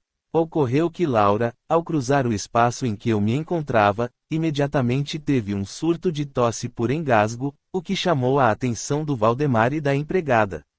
Esta foi ligeiro à cozinha para buscar um copo d'água, enquanto o bandido procurava acalmá-la, dando leves tapas em suas costas na tentativa de tirá-la do desconforto. Depois de certo tempo, a situação se acalmou e a megera foi recuperando o equilíbrio. Disse então: "Nossa, aquela aflição que eu sentia na garganta parece que retornou agressivamente, apesar de a bateria de exames solicitada pelos médicos não ter acusado coisa alguma absolutamente." Valdemar, muito solícito, falou: "Querida, prepararei a medicação para aliviá-la. No entanto, vou continuar insistindo para que você procure um homeopata. Não é possível que o uso continuado desses analgésicos fortíssimos não lhe venha causar, no futuro, algum dano no organismo." Ela fez que aqueceu, para não alongar o seu padecimento, e respondeu: "Está bem, meu amor, mas, por ora, deixe-me tomar a medicação receitada." Quase explodi com o ódio que senti naqueles instantes ao ver o tratamento dispensado entre ambos. "Querida. Amor." Meus sentimentos eram tão patentes que Valdo veio em meu socorro informando: "Mara, minha menina, as oportunidades que se apresentam neste teu caso são inúmeras." "Como assim?" "Ora, já foi possível perceber que a tua presença compromete substancialmente a saúde da traidora, e isso, muito provavelmente, porque ela carrega em seu inconsciente a culpa pelo ocorrido com você.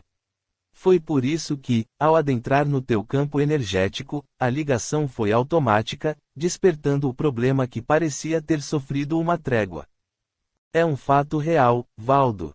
Enquanto esquadrinhava o meu projeto para a saída do hospital, deixei de enviar seguidamente os pensamentos punitivos para ela." "Então foi isso?" "Sem dúvida, Mara. A partir de agora, a tua ação poderá ser intensificada, colocando a bandida em posição desconfortável na maior parte do tempo." Ansiosa pelos resultados, acabei cortando a palavra do nosso líder, que aos poucos ia ganhando minha inteira confiança. "Desculpe-me, mas você também falou em outras oportunidades. Quais são elas?" "Bem, você precisa trabalhar a ansiedade, porque a vingança é um prato que se serve frio, como vulgarmente se diz, minha querida. Nosso trabalho necessita de estratégia e muita paciência a fim de se obterem os resultados que nos interessam. Mas, para que você fique mais informada e, com isso, não saia por aí agindo precipitadamente, temos de considerar os seguintes pontos positivos. Primeiro, o desconforto acentuado pela tua presença, conforme já constatamos. Segundo, os potentes analgésicos utilizados, os quais, a partir de agora, serão nossos grandes aliados, uma vez que, a cada crise, estimularemos o seu uso em maior dosagem. Terceiro, como a residência não conta com qualquer defesa psíquica, imantaremos, com as nossas energias, todos os alimentos servidos e os ambientes onde a Laura tenha maior prazer em estar, a começar pelo quarto do casal, obviamente. Quarto, vamos estimular momentos de irritação no Valdemar, principalmente quando ele se aborrecer com o fato de ela não querer procurar outro tipo de terapia que não a alopática ou um novo facultativo, psicólogo, psiquiatra ou qualquer pessoa que possa auxiliá-los no drama que imporemos. Quinto, durante as noites de sono, vamos atormentá-los com a tua presença, não permitindo que eles descansem adequadamente, comprometendo, dessa forma, a resistência de ambos. Isso causará mais irritações de caráter pessoal, reduzindo-lhes a imunidade e, ao mesmo tempo, predispondo-os a uma série de desacertos orgânicos. Sexto, aquele viciado alienado que o Pelegrino e o Toninho foram buscar será utilizado como coringa, fazendo o sujeito vampirizá-los em função das necessidades que tem. Sétimo, mas não menos importante, com as situações cada vez mais embaraçosas que criaremos, também faremos o traidor sofrer, de forma indireta, com a doença da esposa. Isso é só uma amostra do que implementaremos a partir de hoje na vidinha mansa que eles estão levando, minha cara. Valdo, se eu não estivesse envolvida e deveras interessada no desfecho disso tudo, jamais poderia criar um plano tão maquiavélico. Pois é, Mara, depois tem gente que acha que os chamados obsessores, os quais nada mais são do que pessoas como nós, que se concentram em fazer justiça pelos danos sofridos, são uns tolos. E gargalhando estridentemente, o chefe trevoso completou: tolos são os que pensam assim. Quer saber, Valdo? Estou adorando tudo isso, mas tenho algumas dúvidas. Diga. Ainda não sei coisa alguma dos meus filhos. Por onde andam, com quem residem, como estão, se não serão prejudicados diretamente pelas nossas ações. Ah, sim. Pesquisaremos isso através daquela empregada, que se mostrou mais influenciável. Não me parece que eles estejam residindo aqui. Contudo, procuraremos poupá-los dentro do possível, porque não sabemos até onde os sentimentos deles estão envolvidos. Não gostaria de vê-los sofrendo, Valdo, tampouco essas duas profissionais que não são responsáveis pelos desacertos que existem entre mim e esses dois miseráveis. Bem, os danos colaterais sempre existem, Mara. Porém, com a prática e o que pude aprender com o sujeito que se postava como meu professor, aqueles que são prejudicados assim o são porque estão vibratoriamente invigilantes, ou envolvidos de alguma maneira, direta ou indiretamente, com o alvo dos nossos projetos. Mas, Valdo, é que não acho justo. Quando mal iniciava o meu contra-argumento, Valdo irritou-se profundamente e, aproximando-se com o seu hálito cadavérico, gritou: Você quer ajuda ou não? Se for para se postar de santinha, eu não ficarei gastando o meu tempo nem o dos meus amigos com o teu projeto. Aliás, você vai nos ajudar naqueles casos em que estamos trabalhando, porque já está envolvida conosco até o pescoço, entendeu bem? Sim, perdoe-me, Valdo. Respondi assim, apavorada, por saber que estava me colocando num caminho sem volta. Aquilo cheirava a um compromisso tipicamente mafioso, mas com o qual eu me envolvia cada vez mais. Capítulo 13. Motivada pelo ódio. O que melhorou o mau humor do líder foi a chegada do Pelegrino e do Toninho, acompanhados de um rapaz que mais parecia ser um farrapo de gente.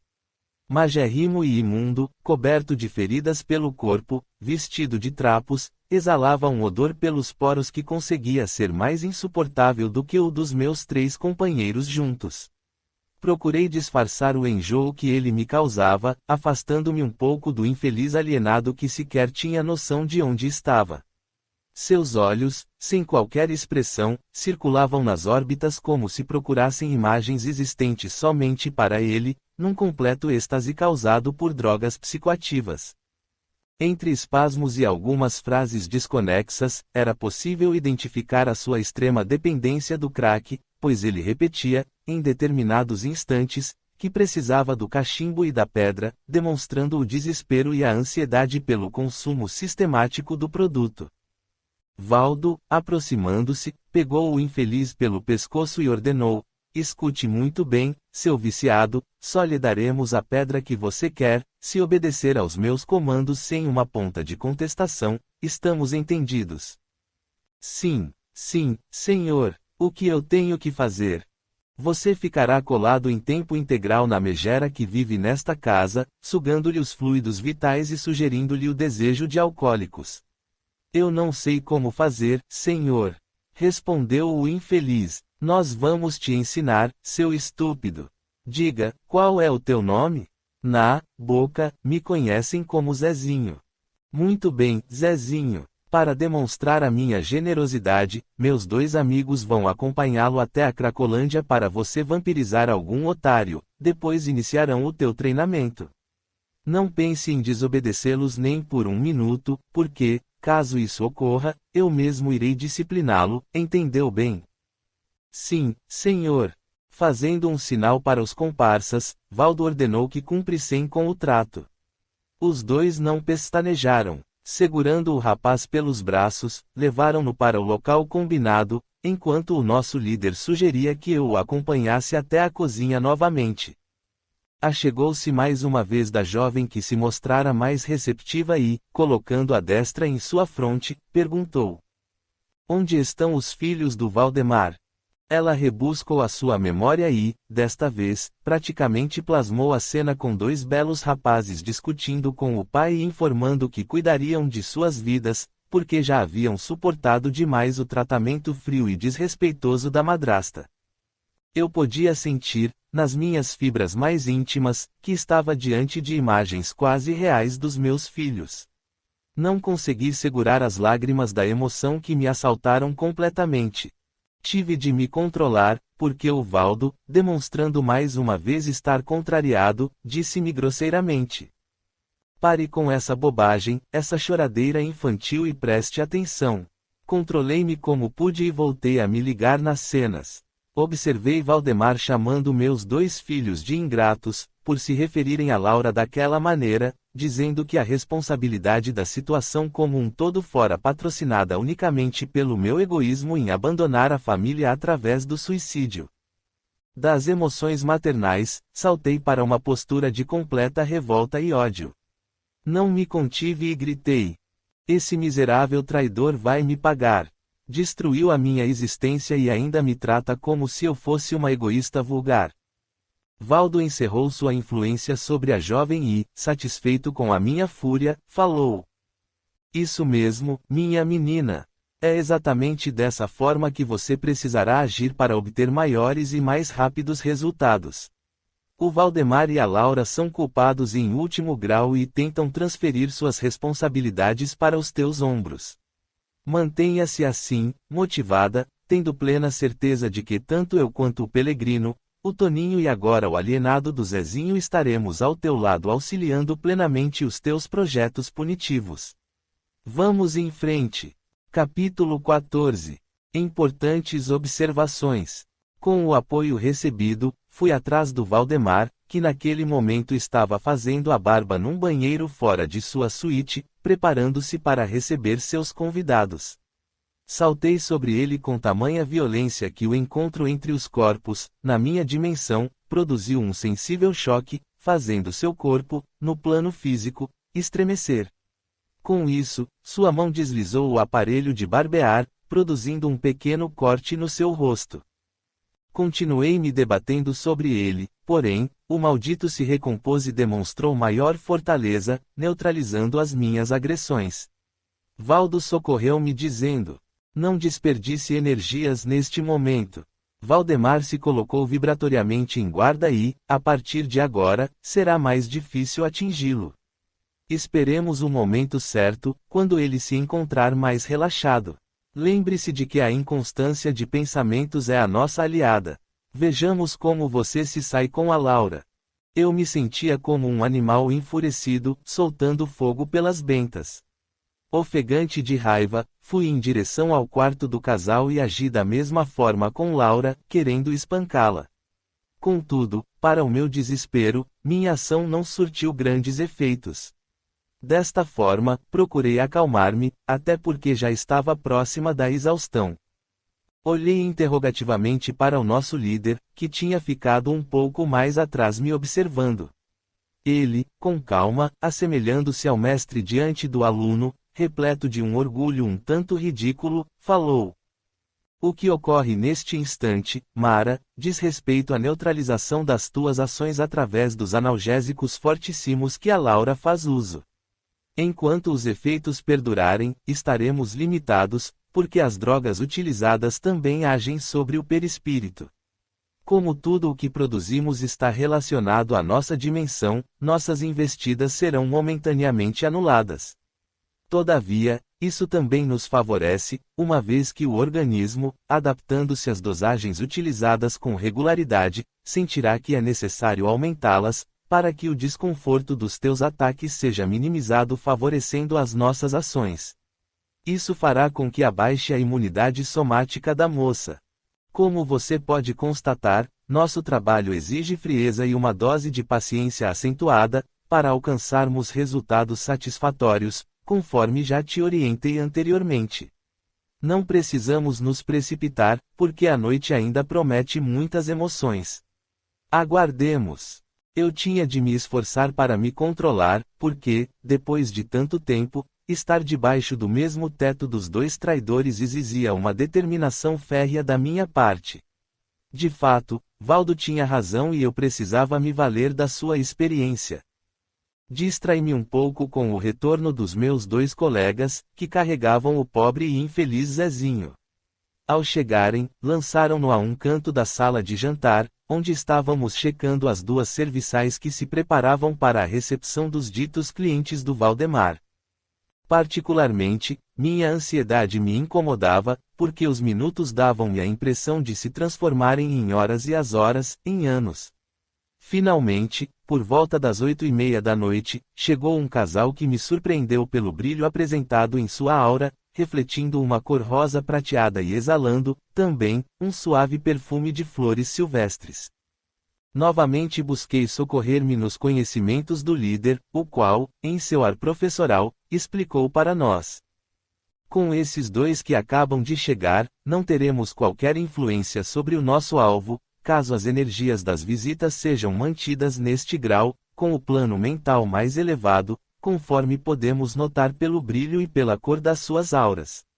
Nossas sugestões serão rapidamente rechaçadas. Pelegrino, querendo saber mais, perguntou: e por que isso ocorre? Recordando algumas instruções que recebi, e pelas minhas observações em campo, essas pessoas procuram se valer de pensamentos e atitudes bondosas para com os seus semelhantes. Toninho, que demonstrava maior ignorância com o que se passava, emendou em tom de pilhéria. São os carolas religiosos metidos a santos que vivem enclausurados nas igrejas. Não costumam usufruir a vida, achando que irão todos para o céu. Valdo não perdeu a oportunidade de reforçar o ponto e endossou: esse meu garoto vai longe. Logo, tínhamos a nossa atenção voltada para a recepção, em que os dois miseráveis traidores se desdobravam em gentilezas, oferecendo vinhos e outras bebidas finas aos convidados. No entanto, o casal recém-chegado aceitou apenas água, para desencanto do anfitrião, que esperava causar maior impacto aos convidados.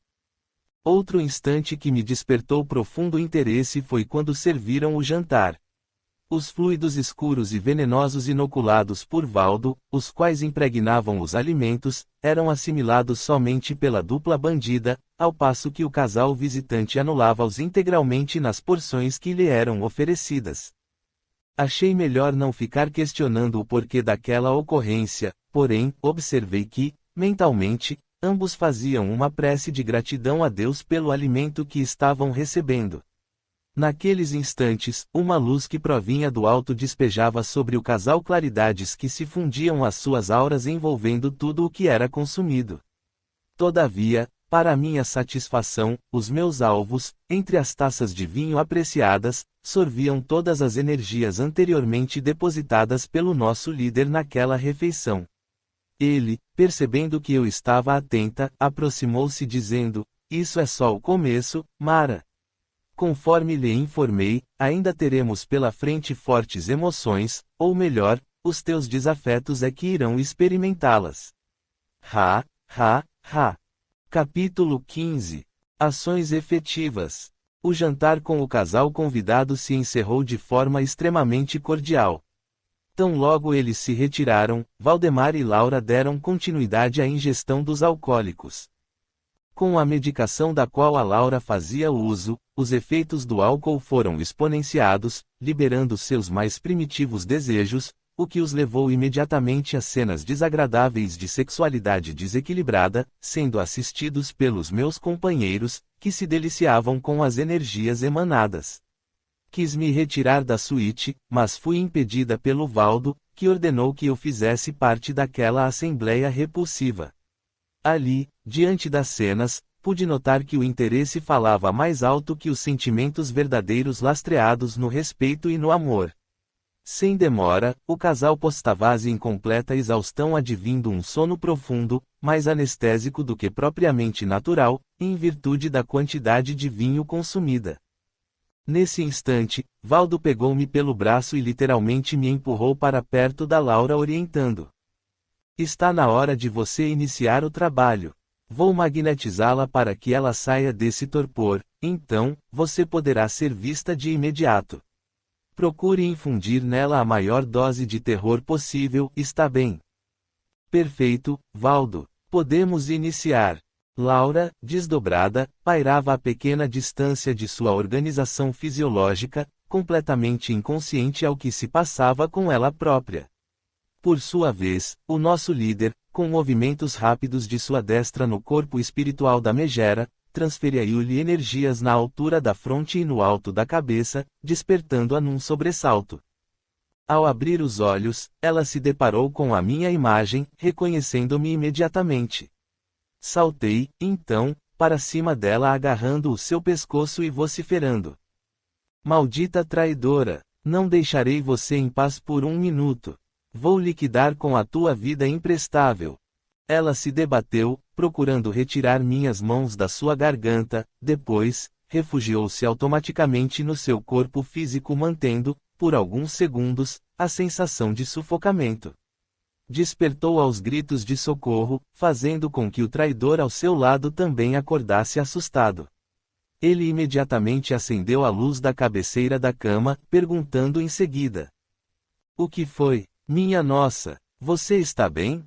Laura, ainda sob o impacto da experiência e apalpando o seu pescoço procurando algo que justificasse certo incômodo, respondeu. Um pesadelo horrível com a Mara. Ela tentava me estrangular. Foi tão natural que eu despertei ainda sentindo a sensação, é como se duas mãos apertassem a minha garganta. Que nada, Laura, isso deve ser efeito da bebida com esses barbitúricos todos que você insiste em tomar, eles estão te fazendo muito mais mal do que auxiliando na cura. Já lhe falei para procurar outro médico, porque, além desse desconforto e dores que você sente sem nada aparente, de uns tempos para cá, esses pesadelos com a presença da Mara se repetem. Está bem, vou procurar outro médico. Contudo, eu esperava um pouco mais de compreensão da tua parte, não apenas críticas, Valdemar. Certo, Laura, certo. Mas veja se agora consegue dormir. Que coisa! Nosso grupo estava se divertindo com os resultados, principalmente porque a megera não conseguia pegar no sono por mais que tentasse, continuando a reviver as sensações experimentadas quando do seu despertar. Finalmente, exaurida como se encontrava, adormeceu, mas, por um pequeno instante apenas, porque novamente eu voltei ao ataque, colocando-a em vigília continuada. Para mim, o sofrimento dela estava se tornando uma agradável diversão, fazendo-me recordar cenas de uma briga entre gato e rato, perseguidor e perseguido. Então, não conseguindo conciliar o sono, Laura levantou-se e foi para a sala de estar. Todavia, também lá não encontrou refrigério, em virtude de a medicação ter perdido a potência. Isso facilitou a minha ação, posto que eu estimulava a continuidade da dor e de todo o desconforto possível. Lá estava ela, portanto, fazendo uso dos seus analgésicos e, dessa forma, destrambelhando cada vez mais a saúde, pelas misturas com o álcool que ainda circulava em sua corrente sanguínea. Valdo, satisfeito com o que presenciava, disse-me: noto que você está se saindo melhor do que eu poderia supor. Eu e os rapazes vamos deixá-la com a tua amiga, porque temos que visitar as traidoras do Pelegrino e do Toninho, dando sequência aos trabalhos. Voltaremos mais tarde. Não posso ir com vocês. Amanhã você poderá nos acompanhar, Mara. Hoje é melhor que a tua atenção esteja totalmente voltada para a tua, queridinha, respondeu gargalhando, enquanto convidava os dois comparsas para saírem. Antes que se retirassem, resolvi perguntar. E o Zezinho, o que faço com ele? Deixe o alienado aí. Da forma em que se encontra, deve ficar, viajando, por mais algum tempo. Quando retornarmos, passaremos a utilizá-lo no processo com o Valdemar e a Laura. Virando-se para os outros dois, ordenou. Vamos andando. Capítulo 16. Maiores decepções. Estando a sós com Laura, percebi que a medicação não cerrava todas as brechas em relação à minha infiltração mental. Em vez disso, a dor que eu sentia passava a ser dividida em certo grau com a traidora. Assim, o desconforto adicional aliado à falta de repouso foram cruciais para a alteração do seu humor, principalmente quando o Valdemar a encontrou na sala e iniciou um questionário sobre as suas atitudes. Em minutos, a discussão estava iniciada. Ele foi extremamente descortês, repetindo a sua discordância com relação ao uso dos medicamentos receitados pelos médicos que assistiam àquela que agora era a sua esposa. Sem maiores cuidados consigo mesmo, procurou fazer rapidamente sua toalete e saiu em direção ao trabalho, sendo avisado por Laura que não o acompanharia daquela vez. Exultei com o desfecho. E decidi, por conta própria, seguir o maldito para checar alguma possibilidade extra de lhe causar problemas ou aflições. Literalmente me aboletei no seu carro e fui destilando pensamentos de discórdia em relação a Laura, os quais, sem qualquer hesitação, eram completamente assimilados por ele. Em poucos minutos ele chegava à empresa, a qual, para minha surpresa, consistia em instalações de tamanho consideráveis, a começar dos amplos estacionamentos. Por uns instantes ele parou próximo à entrada do edifício dando-me a oportunidade de testar minha influência. Com muito tato, perguntei, como você conseguiu tudo isso?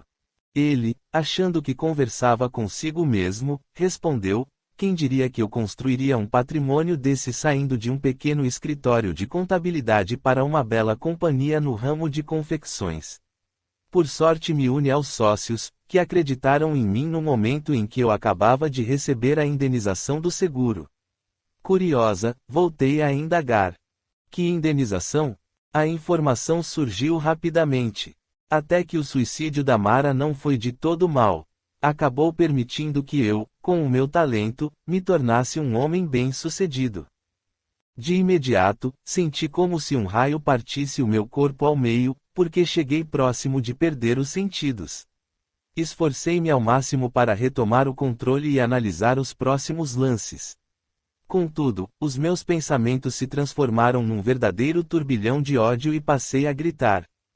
Maldito seja você, miserável! Usou o seguro de vida, que era para os meus filhos, para construir o teu patrimônio. Você vai me pagar cada lágrima que derramei. Valdemar captou parte das minhas vibrações, porque sentiu certo mal-estar, o que acreditou ser a falta do desjejum. Finalmente entrou no edifício e foi direto para a sua sala, cumprimentando os funcionários que estavam chegando praticamente no mesmo horário. Assim que se acomodou no seu espaçoso e bem decorado escritório, chamou uma assistente que tinha acabado de chegar, solicitando-lhe um pouco de café e algo para comer. A jovem, antes de sair para providenciar o pedido, aproximou-se dizendo: Você sequer me disse bom dia, querido. O que foi? Perdoe-me essa atitude deselegante. Estou cansado, já não suporto mais as crises da minha esposa, que me aborreceu esta madrugada e hoje pela manhã, algo que vem fazendo com regularidade. E dizendo isso, Valdemar se levantou rapidamente e enlaçou a moça, que não lhe ofereceu qualquer resistência. Ambos se envolveram em beijos e carícias. Diante da cena que eu presenciava, fui me afastando sem qualquer sentido de direção. Quando percebi, havia passado pela porta da sala que, apesar de a dimensão ser diferente da minha, instalou o trinco de maneira estranha, dando a impressão, para o casal, de que alguém estava tentando entrar no ambiente. Eles rapidamente se recompuseram e a jovem saiu para atender à solicitação daquele mau caráter. Nesse ínterim, eu, estupefata, constatava que a postura do Valdemar quanto à traição deveria ser regular. Com toda certeza, Laura fora mais uma de suas aventuras, apenas exigiu dele uma posição de esposa depois da minha partida.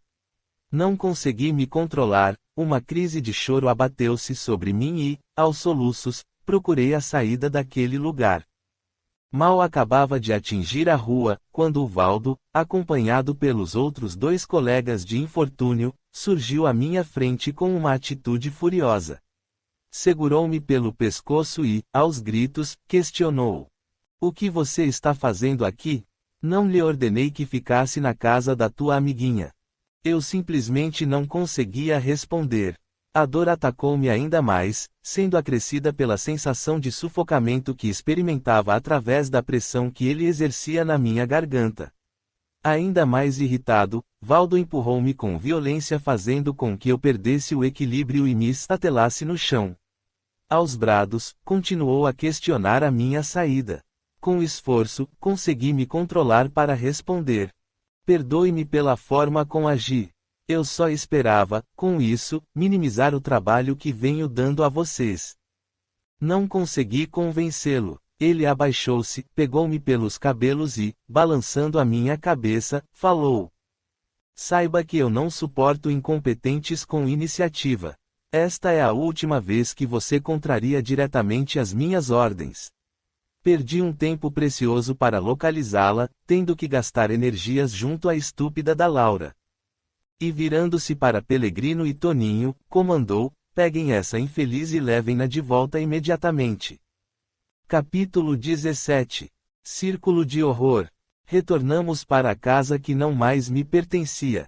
Em instantes, Valdo distanciou-se um pouco de nós.